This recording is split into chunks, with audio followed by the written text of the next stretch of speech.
A researcher reports that the average salary of assistant professors is more than $42,000. A sample of 30 assistant professors has a mean salary of $43,260. At 5% significance, test the claim that assistant professors earn more than $42,000 a year.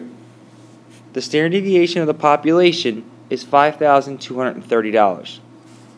So because we're dealing with the standard deviation of the population, we know that this is going to end up being a z-test. Well, the first thing we're going to do is we're going to state our null hypothesis, which we know is always going to be mu equals. In this case, they're basing everything off of this number here, the 42,000. So that's going to be mu is equal to 42,000. But the claim that they're making is that it's more than 42,000, which would mean that the average salary, my mu value, is actually more than $42,000. Well, in this case, remember with significance testing, we're assuming that this statement is true. Any extremely large values, larger than 42,000, would make the null hypothesis not true. We could reject it and thus support the alternative. Well, in this particular case, this is a one-sided test because we're dealing with an inequality of less than or greater than. And since we want large values here, my entire 5% is going to get cut off the top end, which means from here to here, the area under the curve is 0.95.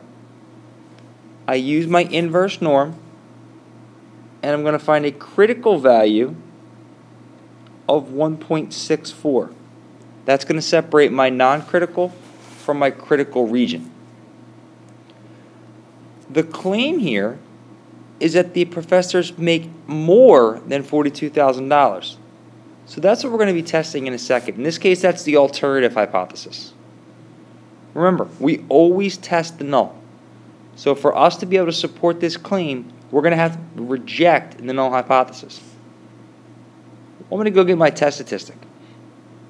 I'm going to plug in the x bar value that I got, the sample from the 30 assistant professors. I'm going to subtract my mu, and I'm going to divide it by my standard error, which is my standard deviation divided by my sample size, the square root of my sample size. And I'm going to get a test statistic of positive 1.31,